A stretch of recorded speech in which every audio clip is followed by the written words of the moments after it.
This is Journey Maps, where newcomer voices drive change. This podcast is brought to you by Journeys to Active Citizenship. Journeys to Active Citizenship is a collaboration between Ontario Council of Agencies Serving Immigrants and North York Community House and is funded by Immigration, Refugees and Citizenship Canada. I am Rustam Zadran, the Program Coordinator for Journeys to Active Citizenship Project, and I will be your host. Newcomers bring rich experiences, resilience, and a strong commitment to their communities, yet their civic engagement often goes unrecognized. Through storytelling, we highlight lived experiences, community values, and the power of civic participation in building an inclusive society. Whether you're a newcomer, advocate, educator, policymaker, or an ally, this podcast is for you.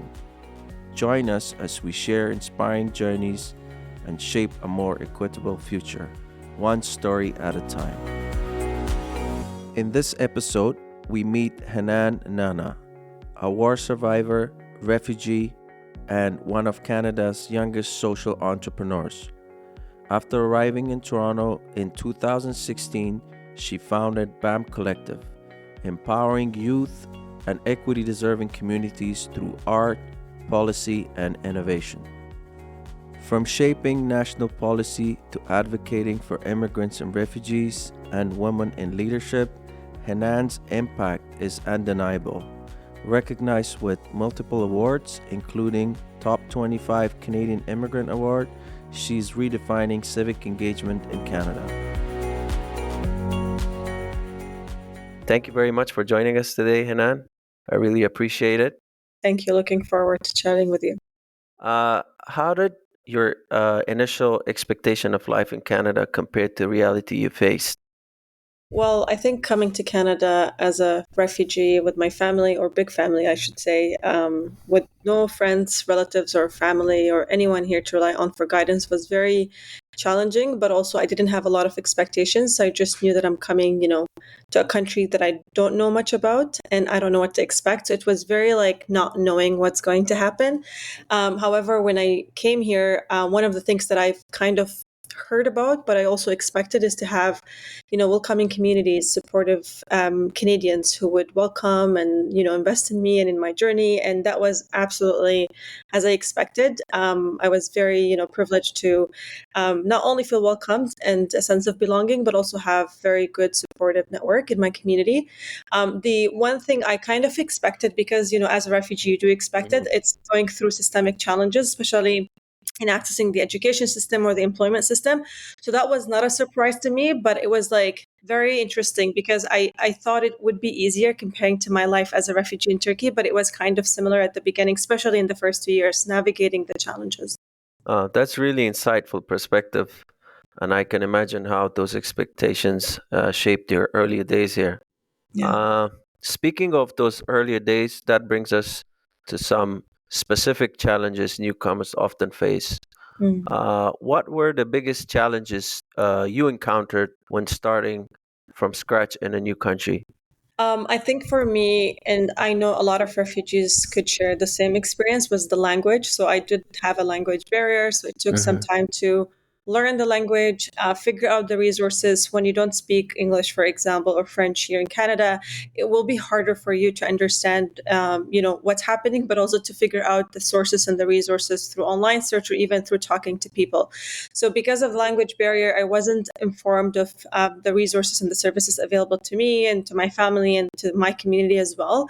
So it took a lot of time for me to understand that. And I think that came through volunteering. Like when I started to volunteer, I started to know more about the services.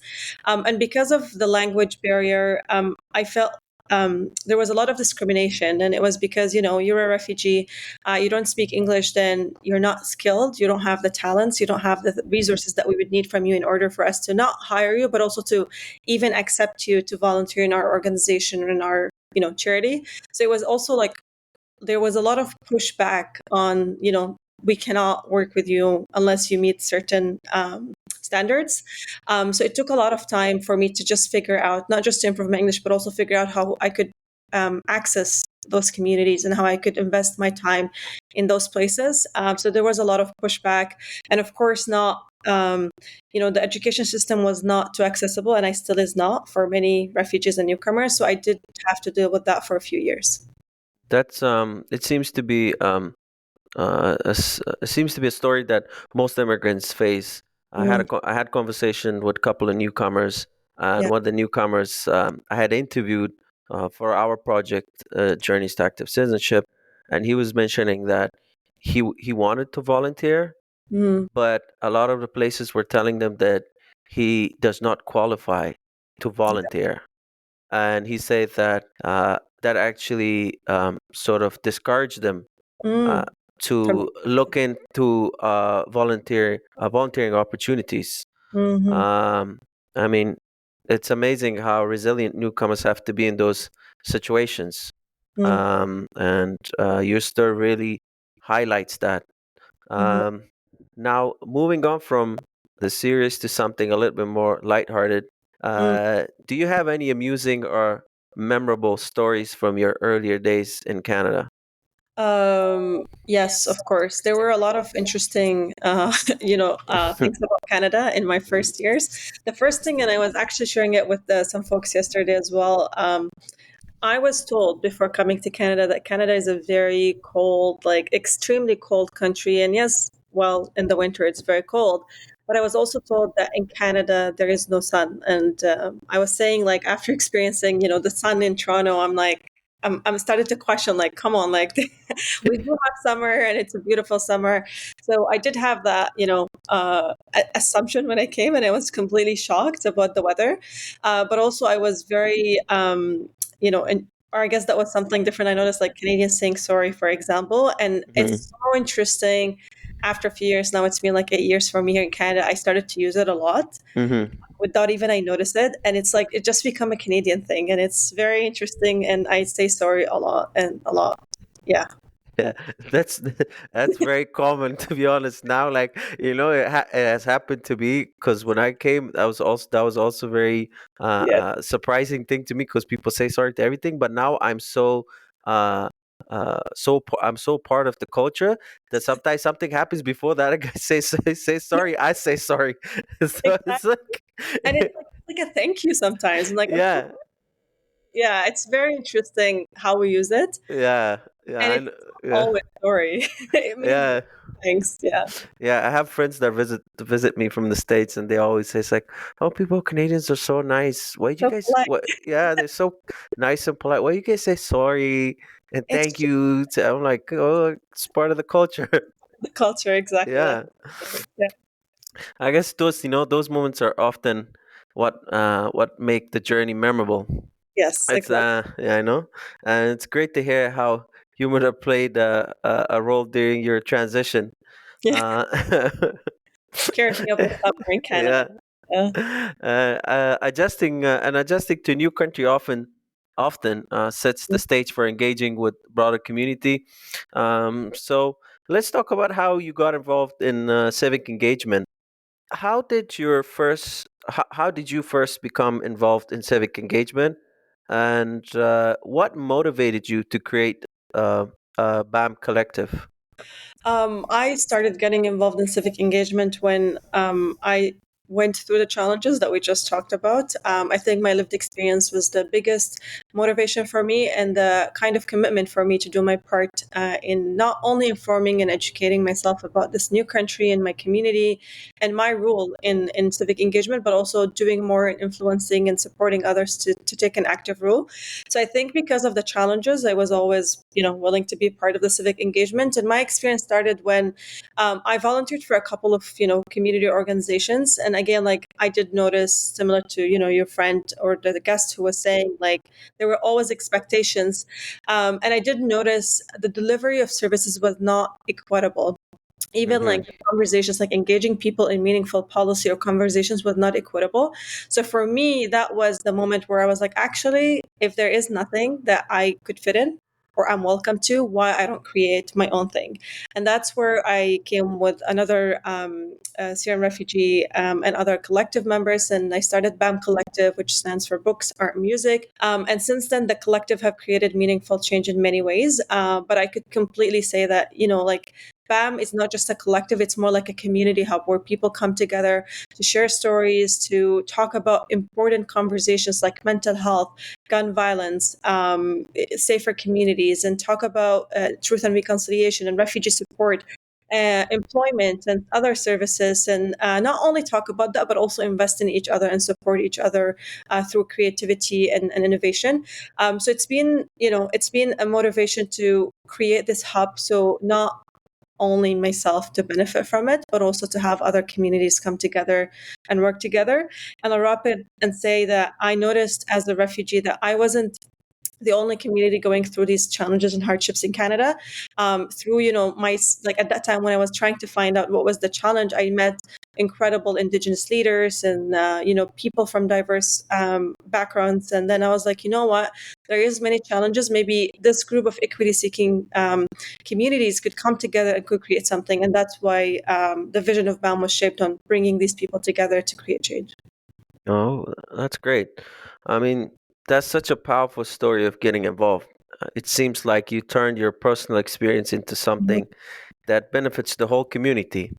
Yeah. With that in mind, let's explore some of the challenges you faced along the way. Mm. What challenges did you face in advocating for youth and women's political power? Mm. I'm a big advocate for specifically refugees and newcomer women and youth in politics and in civic engagement. And I've been working with community organizations and even when I worked in government to ensure that not only their voice is heard, but also they have equal access in decision making and in leadership positions. Some of the challenges that I always hear is that we're not enough to be in those places, and that just makes me, more hungry to do more and to challenge more. So I feel like a lot of challenges were more disappointing and trying to put us down that we're not involved, we should not be involved, and we do not belong there. And I think that could be depressing in most of the time to hear those assumptions and to not have the support that you're looking for. But I've always tried to shift that negative assumptions into something else, and I relied on other good actors and stakeholders who are actually active on the same field and who share the same passion and worked with them. So through collaboration, I was able to fill in that gap that I needed. And I've been, noticing that there is a huge gap when we talk about advocacy in this field.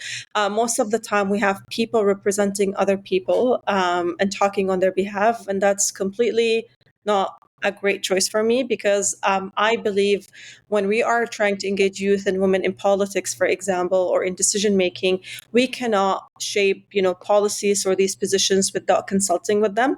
So for me, I've always noticed that there is a huge gap in, encouraging them to be part of the solution. We've always looked at them as clients, and for me, it's let's stop using them as clients and let's work together as collaborators and decide and co-implement things together and evaluate together and work on challenges and opportunities together. So I've been always trying to also remind the people that I work with and the stakeholders and the collaborators that we need to work with refugees collectively, Mm-hmm. not as like, a customer relation experience. Mm-hmm. So I've been working a lot on that, and that definitely helped me to understand their needs better and to design programs and services that support their needs. Because even though I am a refugee, I am a woman who is interested and have worked in politics.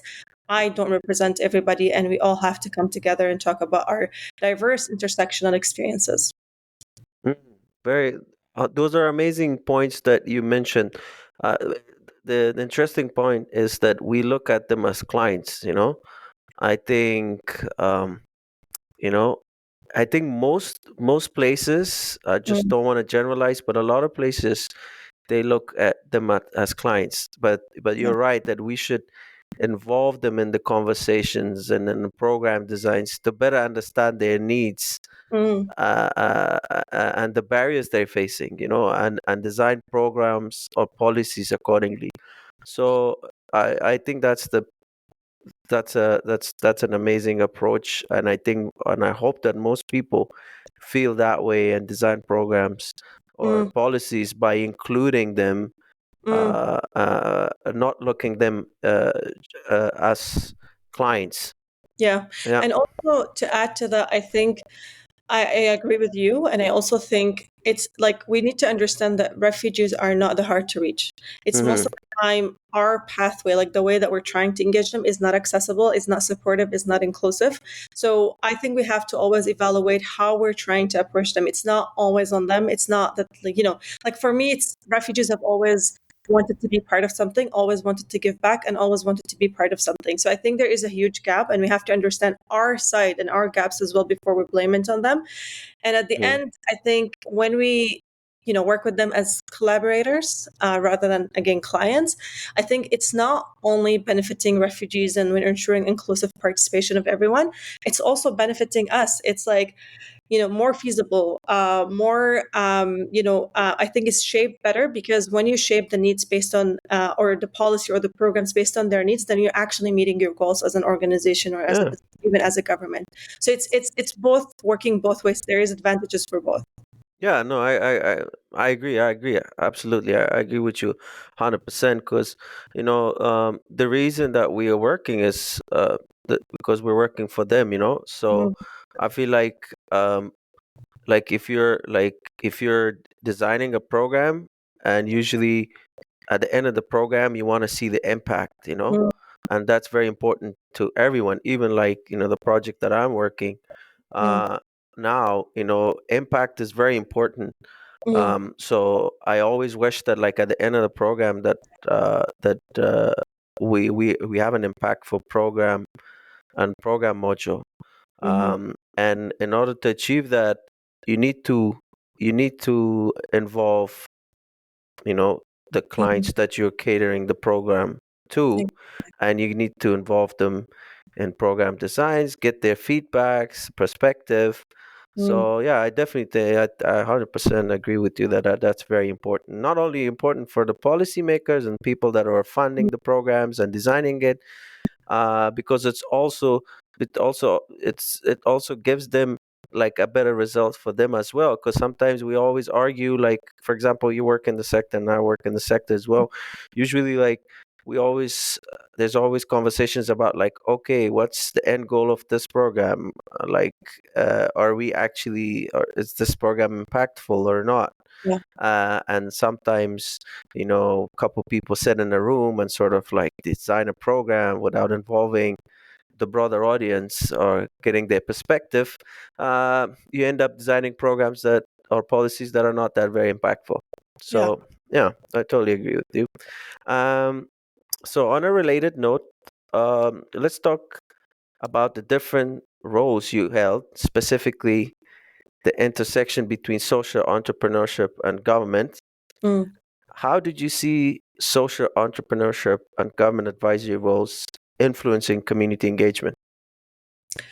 I think they were very important in my work in government because, having that background, the community, the social entrepreneurship was important because you could think creatively and like more innovative when you're designing programs, when you're working on investments, when you're working, on advising, even politically. So it was very important for me to always keep that approach in mind. I also think that helped me to understand the community better. Like coming from community, coming from that social entrepreneurial background, have invested in me to, like always look up at the community first before we make the decisions, before we advise politicians. So it's very important. And in fact, I got asked this question before, and I said, it's for me, when I joined, for example, politics and government, I did not have a lot of political experience. I was like working and still studying and still learning. So for me, it was so important to rely on having this background in social entrepreneurship and in community, because truly government is all about working with communities and bridging gap within communities and investing in communities. So it was always, present to me to wear my community social entrepreneur hat when I was actually working in government. So I think it's so connected. It could be an eye opener, and it could be a way for you to always think of community before you think of policies that could negatively or positively impacting them. So it was very important and needed in my work. Hmm. That's really unique perspective, combining both worlds to drive change. Of course. It's fascinating to hear how interconnected they are.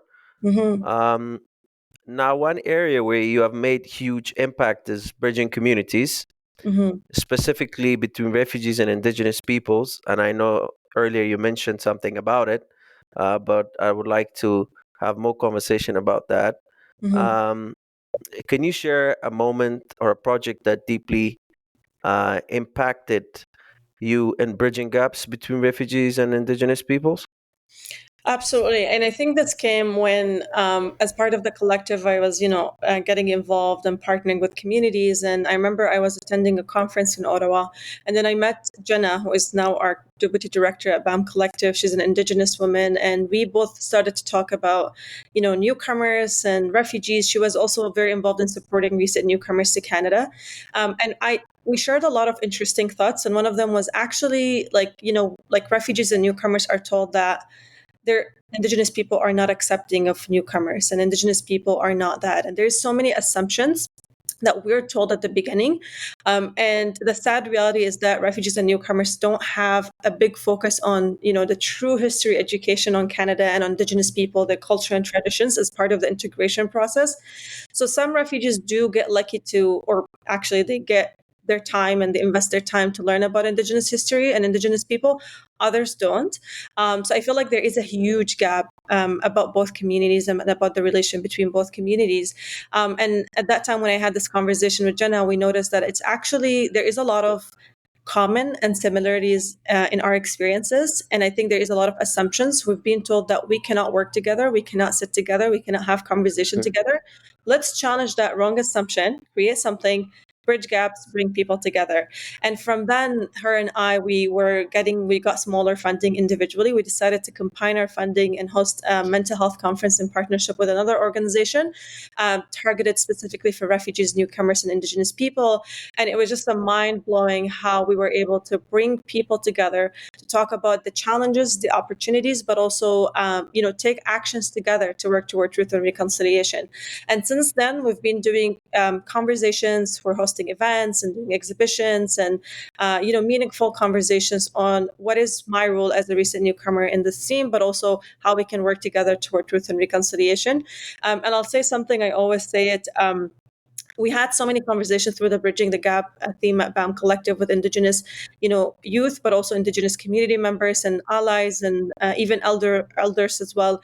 And I remember one thing we noticed that in one of the conversation, we started to talk about being displaced out of your land. Like we were able to relate to the experience of being forced to leave your land, forced to leave your families, forced to leave your communities, being exposed to violence and systemic racism and institutional racism, and all of that. So we had so many common experiences.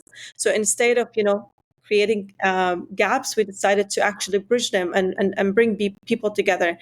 We did research studies as well. And now we work on not only creating opportunities, but also we're trying to encourage other organizations and other settlement agencies to adopt that as part of their model where, they take it as, a serious part of the integration, because we should not expect refugees just to go and learn themselves. We should provide resources for them to learn about Indigenous people and Indigenous history.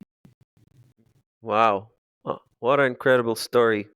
It's it's clear that your work in this space is making a real difference.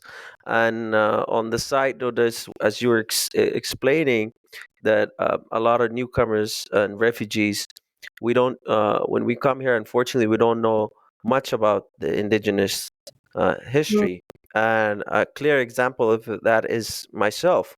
When I came here, mm, I didn't go to school here, but I started going to university. I went to U of T, mm, and while I was in U of T, they were like they spoke about it. We had a subject that lightly mm, spoke and got and provided information about the history of the indigenous peoples. But I've been luckily that since I've been working in the nonprofit space, I've had the opportunity to learn more, and mm. I'm still learning. And I really like how you explain the interconnectedness between us refugees and the indigenous peoples, Mm, because you're right. We were forced, to leave our country, because of war or war being imposed upon us by Mm, by foreign actors and others, and we had to leave our place. So there's a lot of interconnectedness between the refugees that are coming to Canada and the Indigenous peoples. mm, And speaking of amplifying voices, I would love to hear your thoughts on how we can better support marginalized communities. How can we better amplify the voices of marginalized communities in civic engagement? mm. I think the first, create meaningful and accessible opportunities, because I always think of, they're marginalized. They're also groups who have unequal access to resources and opportunities. So I think it's our collective responsibility to ensure that we're designing, the opportunities that are, aimed at engaging them to be accessible. And accessibility could be done in many forms. For example, many people may need, language support, for example, or may need compensation, for example, or they may need, connected communities. They may need a culturally appropriate and trauma-informed, for example, approach. So I think we have to keep the accessibility piece in mind. And I think we have to understand, and this is something I always talk about because I feel we always forget it, that we should not have, a forced expectation of marginalized communities, especially refugees and newcomers, to be engaged in civic engagement Mhm, and in politics, for example. mhm, And the reason is because these communities, first of all, especially newcomers and refugees, mhm, when they're coming recently to Canada, civic engagement is not always the priority. And mhm, that's totally fine, because starting a new life, learning a language, trying to, be financially sustainable to support you and your family takes a lot of time. And I think we have to be patient with these communities until they feel they're at least like settled and have kind of a sense of home, because it's so hard to engage in your community and like feel you're part of it if you're not, if you don't have that sense of home, that sense of safety, that mhm, sense of, acceptance and openness. So I think we have to take our time. And also something I also mentioned, and this is for me coming as a Syrian, to Canada, I think we have to understand that a lot of people have trauma about voting, for example, and being engaged in civic engagement and volunteering their time and that. So I feel like we have to understand that people may need to take more time mhm, to feel more sustainable and more supported in order for them to be mhm, active in civic engagement in our political system. So accessibility, don't expect first engagement in civic engagement, and I think creating welcoming pathways and celebrating the talents and the skills of refugees and newcomers. We should not just work with them because of their lived experience. Yes, lived experience is great. We should honor it, celebrate it. But I mhm. think it's important to remember they're also skilled, talented people, and we have to work with them as collaborators and as active stakeholders in this field. Yeah, no, I can't agree more than what you just shared with us. I totally agree with that. Just to provide a little bit of context based on the points that you made. So the project that I work is called Journeys to Active Citizenship. Mhm. So initially, we had conducted some interviews with newcomers and immigrants and refugees, and most of them thought that civic engagement is important, but as earlier you mentioned that Mm, folks when they come to Canada mm, at in earlier stages, they're faced with a lot of barriers, whether it's of course. language, employment, and they need to get to a certain level Mm, in order to engage, mhm, civically be engaged. But we were also looking like at another level that we thought was very important. Is like for example, our project Journeys to Active Citizenship. We call it active citizenship, and how we define it. mm, A lot of people think we define it as civic engagement, but also we also talk about community engagement, exactly. non-political engagement. Mm-hmm. So we're focusing on that, Mm, and I think that's very crucial for a lot of newcomers. I believe for them to get involved with their community, not basically on mm, political, but just to be involved, to know what's going on in their community, mm, to raise their voices on certain things that they see. And I think that's a crucial step. Uh, uh, but yeah, but I totally agree with you that in order to be civically engaged, Mm. which we are talking about that right now politically, you need to be in a certain Sustainability more. sustainability and financially be at a place where you have the luxury to sort of like to engage in that level. I think it's not easy. So It's not easy, no. yeah, and it's never. So, given your experiences, a lot of newcomers may look up to you, and so let's talk about the advice you would Mm. offer them. Um, what advice would you offer to newcomers who wish to engage more actively in their communities but feel hesitant or unsure where to start? And that's part of the process, Mhm, feeling not sure where to start, and even sometimes, feeling not welcome. That's how I felt. I think it's very important to first of all to believe in yourself, in your abilities, and to know that you're enough and your skills are enough. Definitely be open to learn new skills, new talents, because learning is never. There's no, like we should never stop learning. I feel like there is always opportunities to learn and grow. So be open to learn new skills and talents. Also be open to meet people and collaborate with diverse perspectives. I think for me, I didn't expect that I'll be able to collaborate with people from different walks of life and backgrounds.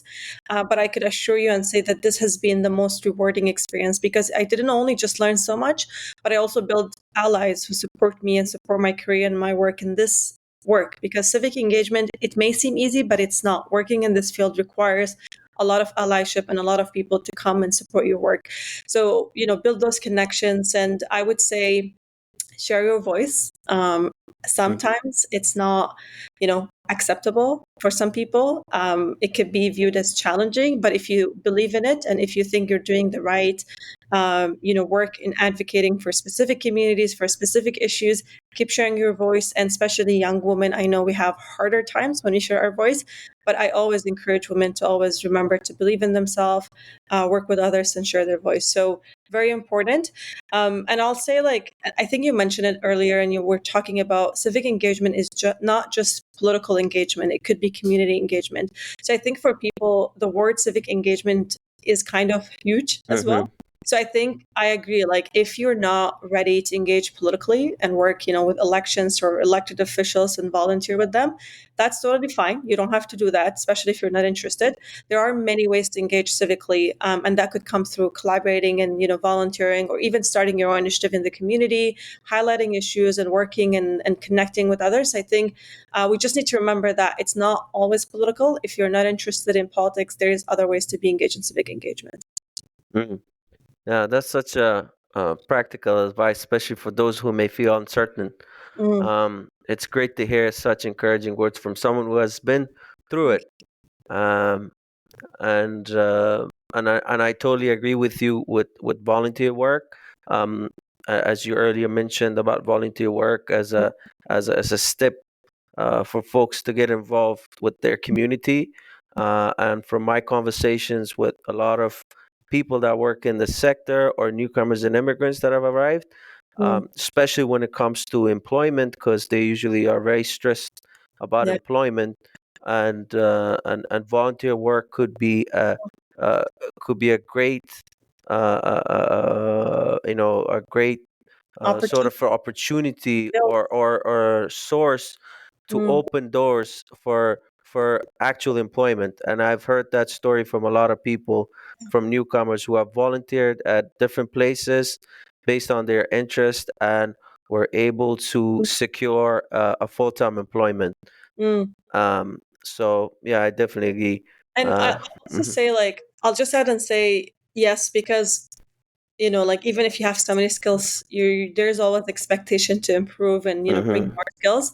And I think for me, I've worked in very senior roles, and I think the reason was because I had a good community volunteering experience. And mhm, I want to say, like, even now I consider having a sustainable job, having a sustainable career, I have a good name in the community, I still volunteer because I think volunteering, getting engaged, and learning are not like you have to always do more because Mm-hmm. they're more rewarding, but also they're not only benefiting the community and specifically your marginalized communities, but also it's benefiting you in a way. So I think it's two ways always. Yeah, definitely, definitely. I know, and also it sort of like expands your experience. Yeah. You get out to meet other people from your community, Hmm. and build friendships, Mm. and expand your network. So Hmm. there's a lot of benefits of volunteering. Hmm. So I can agree. I totally agree with you. Hmm. Now let's talk about some of your proudest moments. Um, which of your accomplishments holds the most personal significance to you, and why? There are many actually. I'm very proud of the work that I've been doing over the years, but I'll share one, and it's through BAM Collective. Since 2020, I think, and after, like, especially after COVID, we worked a lot on the community safety file. And it's a very sensitive, heavy topic to talk about gun violence and its impact on our communities, specifically marginalized communities. But I was so happy to see that we were able to build a trust within the community to work with them as collaborators and, as active stakeholders and deliver very informative, workshops and events and programs and host conversations and town halls and work on research. And to the point, we were actually the only youth organization who sat with the prime minister at a table to talk about the impact and what we need to do in order to create safer communities. I was very proud of this work. And just this year, we were awarded actually the Mayor of Toronto Community Safety Award because we were considered one of the very unique groups who is offering culturally appropriate trauma-informed programs through collaboration with community to create safer community. So that recognition was very important for me because it did not recognize me or just Pam, but it recognized the work of the collective members and the volunteers and the community, like the community who was impacted because they're taking a role and they're creating safer communities for other communities. So yeah, I always reflect on that moment and I'm very proud of it. And I think that was, an encouragement for us to do more on this file. Yeah, that must have been an incredible proud moment for you, Mhm. and congratulations Yeah. on the award. It's always interesting to hear which milestone stands out the most. Mm. Um, and finally, I'm curious about how you've managed to balance both your culture roots and your new identity in Canada. Mm. Um, how do you balance maintaining your culture roots while embracing a new identity in Canada? I think this is a very hard question, and I can be very honest and say I don't know how. But I know for sure that I have an incredible family who I come to whenever I feel like, I'm hesitant about things and I'm not too sure about things. So I'm very grateful to have my family close to me, especially my parents where I go to, and they remind me of things. Sometimes I disagree with things, but they still remind me of things and encourage me. You came from this community, you are from this community, you should Mm-hmm. work for this community. So I think having this, I call it a reminder, but it's also a support system to always, be a place for me where I could not only come and vent and talk about things, but also hear the words that I need to hear while I'm integrating and having a new identity in Canada. I also think like I try to be as much as I can connected, and my work is all about working with my community and other diverse communities. So I think it's important for me to always try to stick to my roots by collaborating with people who come from the community, while also working with other people from different communities. And this has been interesting for me because I'm not only learning, and shaping a new identity here in Canada, but also it's helping me to feel proud of where I came from. And I think to always stick to that part because it's part of my story and part of my journey. Mm. That's a delicate balance. What? And to be honest, it's impressive how you have navigated it Thank you. so thoughtfully. Mm. Um, and on a side note, it's usually very hard, like when you've spent, like, let's say Mm. from your experience, that like Mm. how old were you when you immigrated to Canada? Was it Well, I left Syria when I was like 14, so very young. 14? Yeah, But 14, man. I lived in Turkey, and then I came here when I was 17. Okay, so 17. Yeah. So I immigrated to Canada, I think when I was 18. I lived in the Similar. States. So Yeah, like about like States when I was 16, 17, yeah. and I had been away from home for a long time. Mm, And I always had this struggle with mm, I always missed home, so I always felt like a part of me is still back home where I come from, where I was born, mm, but but I've been spending a significant part of my life here in Canada. mm, So whenever I would visit home, I always wanted to visit home. So I would visit home for like a mm, month or two, and it was mm. always great to see family and everything. And but then I would always get sort of like, I don't know, annoyed on seeing Yeah, like I certain want to be back in my yeah, annoyed on seeing certain things, house. and then I'll be like, oh, I can't, like, it's so hard for me to adjust with this, seeing this going on. So Yeah. I always had that.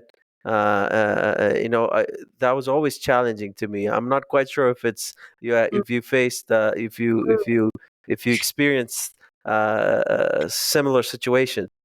I think we changed a lot. And again, like I feel like my mindset has definitely changed over the years. And Mm-hmm. I agree with you. Like sometimes you meet with people who are not currently living in Canada and they say things because, and even though like I lived in that community, so I do understand things that they say, but I disagree with them. And I reach to the point sometimes you disagree and like a conflict Yeah. happens. There is no way for you to debate. And then I just stop and like, I'm like, come on, like, but then I noticed like there are differences. We're not, Yeah. we both have different experiences, and I do understand differences, and I respect people differences, and Mm-hmm. their own opinion and thoughts. And I also, for me, and that's why I appreciate intersectionality and our diverse experiences as newcomers, Mm-hmm. refugees here. For me, I can't go back home, right? Like Mm-hmm. no way I could back to Syria. And I feel like because of that, I think I truly changed my mindset. And I feel like now the home for me is Canada, and that's the only home that I think of. Mm-hmm. And whenever like I travel or go somewhere, I always say like I really miss home. Like I really want to be home. And people they're like, "Oh, Syria," and I'm like, "Canada." I feel like Yeah. I feel like my sense of belonging to Canada has been very, strong because this is the only home I could come back to where I feel like I am one of these Canadians. I'm Mm. no different. My voice is heard. I share the same opportunities. I am, supported. I have equal access to things. So I feel like Canada has been an incredible home. And the best part about being part of this home is that you could practice your culture. You could be Mhm. part of this great mosaic, but you could still, practice your culture and celebrate your diversity, speak your language. So that's the best part about this home. Yeah, no, definitely. I agree with you. You could Yeah. Canada, you can celebrate your culture, speak your language, um, you know, uh, which is very important for newcomers, Mm, But I always I always experience something else too. Like, when you have a conversation about like where you come from, so usually like you talk to your friends in Canada, it's like they usually ask you, it's like, okay, so what's your background? So usually like, oh, like I'm Afghan or Syrian, so it's like, but once you're outside Canada, people's like, "Oh, where are you from?" You're like, "Oh, I'm Canadian." yeah. People have Cause actually yeah, cause here, I'm like, cause I'm actually from Toronto. They're like, no, actually, where are you originally from? Like, yeah, yeah. okay. That's the Yeah. only questions that usually get people asking. Is like, "Oh, where you from?" But then, but once you're outside Canada, it's different. Like, they ask you where you from. From Canada. So You know what? I started to make it easy whenever someone asks me this question. I always reply with a question and I say, do you mean, where I was born? Because I wasn't born in Canada, but I do yeah, consider myself Canadian and I'm a proud Canadian. So I always, yeah, yeah, yeah. Yeah, yeah. I don't have to face that question. It's very common in Canada. You face that question, but not outside. So yeah. yeah, it's great. Now, before we wrap up, I just want to switch gears and have a little fun with some lighter questions. So if if you could add one more component to BAM Collective, beside books and art, music, what would it be? This is a very interesting time for BAM. So thank you for giving me this exercise to think about it because we're currently actually evolving and working with an organization, a consultant, and we're registering the collective. And I think our name may change soon. Okay. So it's very interesting. But I'll say if the collective name stick to BAM, books, art, music, um, I think if we're thinking of art, I would definitely add films, maybe, because I think it would be a nice way to also like share stories and influence change. Films has been a powerful way to document. So I think that would be part of it. But if it's not art, I would love to add the word community. Oh, okay, great. Film. Yeah. So, if I'm not mistaken, film and community. I think film. Yeah, yeah. Movies, film. I think very, very powerful medium. And community. I think it's great too because I think I was in one of Mm, the conferences where mm, they say that if I'm not mistaken, one of the organization that they had done a survey. They said that isolation, people mm, feeling isolated, has yeah. become the biggest challenge Mm, in big metropolitan cities, just mm, like Toronto and other cities are a mm, big example of that. So I mm. think adding community and people being part of community, I think is becoming much more important than what people thought, let's say 10 years ago, 20 years ago. Now you're giving me another name, which is connected communities. Yeah. you know. High level step. No, definitely, definitely. No, Like brainstorming for our new name. no, I think I'm quite sure you're gonna come up with Thank something uh, cool and related thank you. to your work. What is one surprising or quirky hobby you have that people wouldn't expect? Well, I think people do expect because I do share it on my social media. I like to take pictures. So maybe like not fully Ah, photographer, but I do love taking pictures and sharing on social media. yeah, no, I seen. Okay, that's good. I used to be, for me, I used to take a lot of pictures when I was in my 20s. What's your hobby now? Hobby, I don't know if it's considered hobby, but I just read a lot of news, like Oh, global news, international. I think it's a hobby that was passed on to me by my dad, because when I was little, my dad would always listen mm, to news, and he had his radio by his side. So I was always listening to radio when I was little, mm. and especially to news. I have the same hobby. My brother has the same thing. My mom always gets annoyed with us because she's always like, "Why you guys have to listen to so much news?"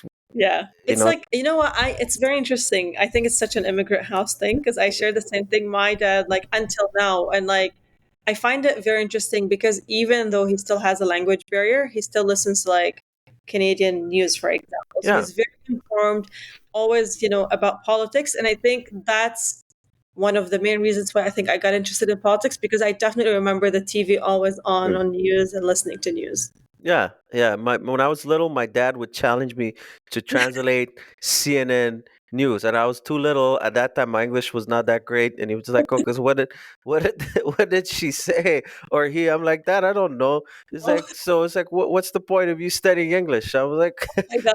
And news is not that easy.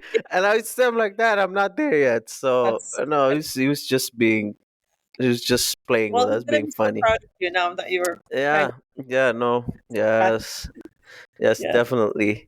I think yeah, those are all the questions I had. I'm not sure if you want to share anything else, but I really enjoyed our conversation.